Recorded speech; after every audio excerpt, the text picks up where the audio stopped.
Então, irmãos e irmãs, com alegria nos encontramos numerosos aqui na igreja neste último dia de julho, já iniciando o mês vocacional, como nós ouvimos aqui no comentário, dizendo que é o dia também do padre. O primeiro fim de semana no mês vocacional é dedicado à vocação dos padres, sacerdotes, que estão a serviço de uma comunidade.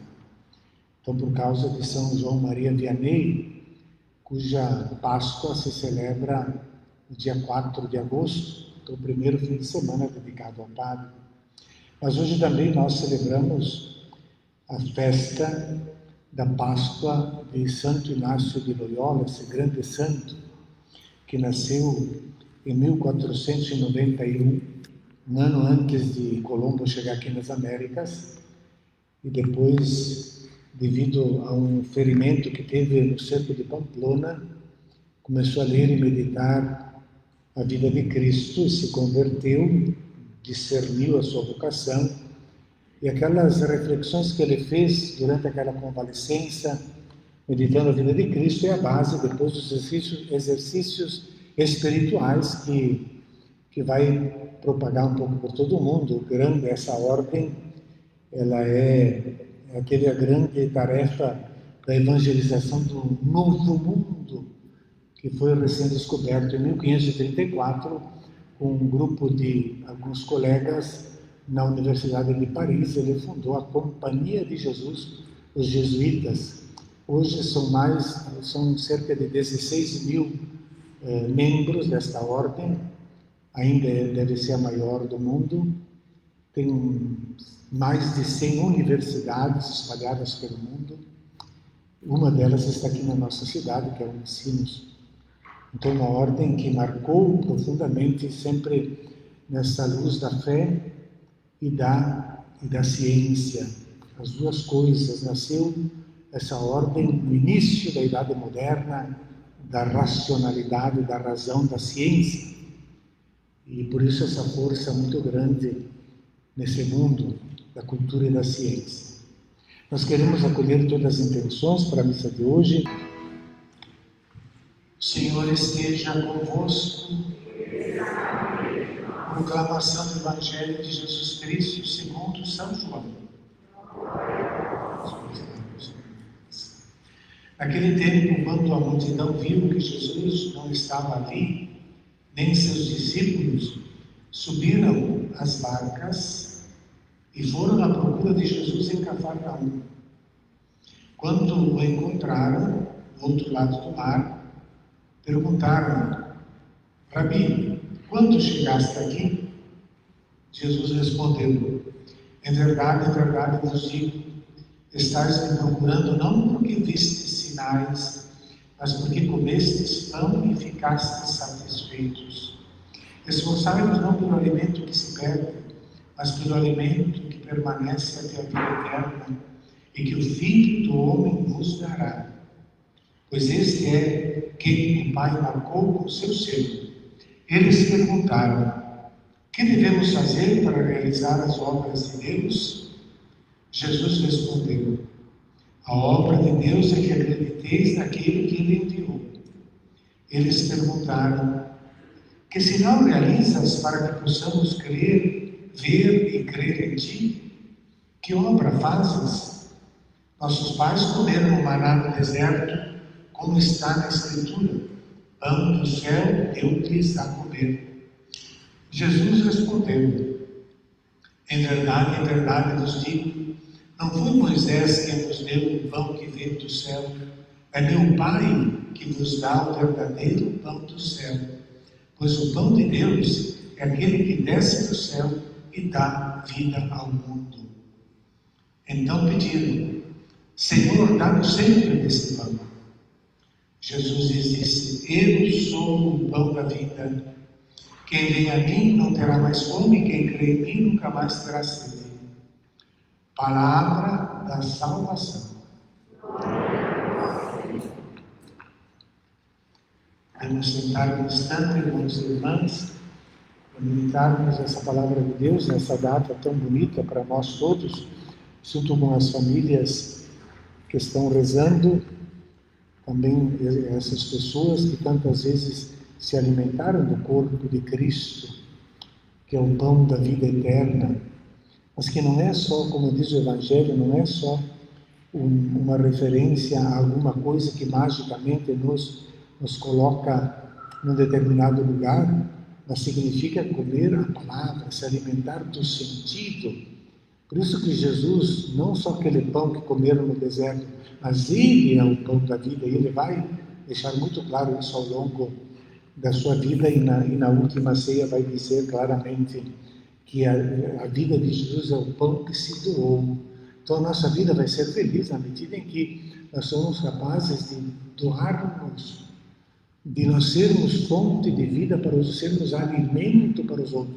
Assim é um pai e uma mãe que acordam cedo, com 0 grau, abaixo de zero, vão trabalhar para pôr comida na mesa. É um pão que está se dando para a vida dos filhos.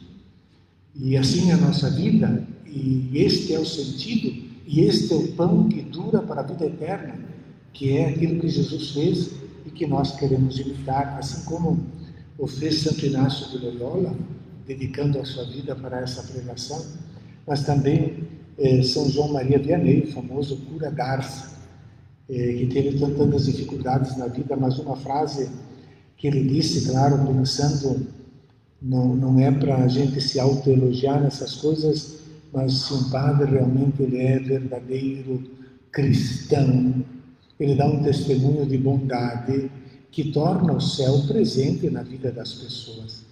Agora, os padres, como todos, somos egoístas, temos instintos, somos revoltados, etc.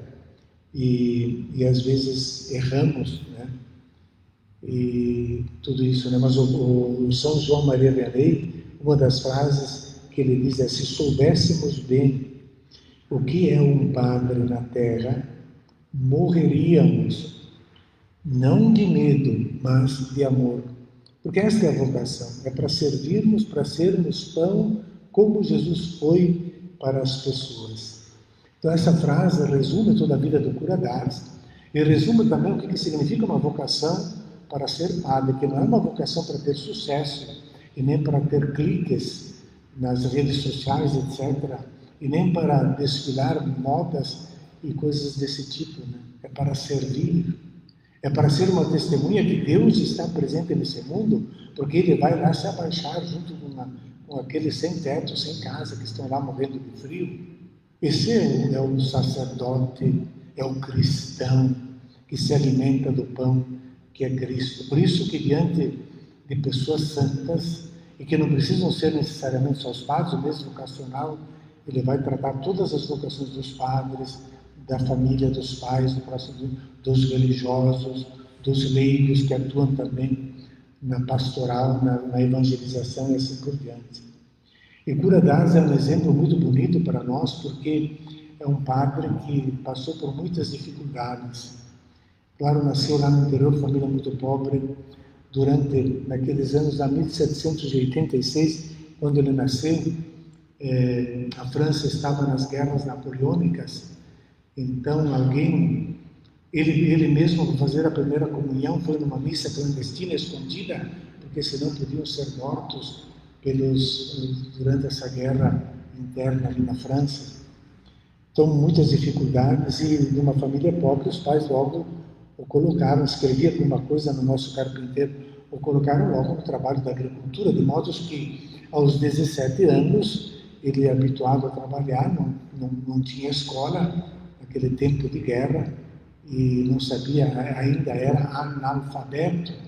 E aos 17 anos é que ele despertou a vontade de ser padre, e ele disse então, né, que ele sentiu o chamado ao sacerdócio e disse: se eu fosse padre, queria conquistar muitas almas. Conquistar almas, o que significa? Conquistar almas para Deus é fazer que uma pessoa seja boa, seja um bom pai, um bom filho, um bom marido, boa esposa. Quem segue Cristo não pode ser mau, nem violento. Tem que ser uma pessoa boa. E a graça supõe a natureza. E não podemos fazer de um poço de egoísmo um exemplo cristão, não funciona, nunca vai funcionar, e nem um exemplo de humanidade, porque nem quem não tem Deus pode aceitar isso. Um egoísta não serve para nada, só para si mesmo, para ostentar, e é uma vida vazia. Um pouco como essa multidão que foi atrás de Jesus, não porque viu o sinal, como diz o Evangelho, não porque viu o sinal do pão que Jesus estava dando, que é o sinal da bondade, da misericórdia de Deus que está ali e que socorre, que está presente na vida, não viram o sinal. Estão atrás porque encheram a barriga. E Jesus diz isso para eles. Vocês estão me procurando não porque compreenderam, mas porque encheram a barriga. E quero corrigir esta atitude de pessoas imaturas, egoístas, que buscam só a sua satisfação, para transformá-los em pessoas maduras, capazes de se doar. E por isso eles vão, quando Jesus fala assim, mas que sinal nos realizas, que obra fazes para que creiamos em ti? Tinha feito, comer um pão lá no deserto, mas não adianta. Que obra! E interessante essa expressão, obra, que obra fazes, e porque essa obra de Deus, que obra de Deus nos faz para que creiamos em ti? Essa obra de Deus só aparece uma vez no Antigo Testamento, e lá no capítulo 20 do livro do Êxodo, capítulo 32 do livro do Êxodo, quando Moisés traz as tábuas e diz: esta é a obra de Deus, que escreveu a lei naquelas tábuas. Esta é a obra de Deus. Então, a obra de Deus é a lei, mas agora, quem quer servir a Deus, não tem mais simplesmente que obedecer uma lei, mas tem que seguir uma pessoa, que é: eu sou o pão da vida. Não é o pão lá no deserto que os pais comeram e morreram, mas eu dou o pão para a vida eterna, porque é seguir Jesus, é nos alimentar da sua palavra, da caridade, da generosidade, da bondade. Somos irmãos, somos filhos de Deus, devemos transformar este mundo, salvar este planeta. Somos filhos de Deus para sermos pessoas bondosas e não para destruir e fazer guerras. Este é o pão, eu sou o pão do céu.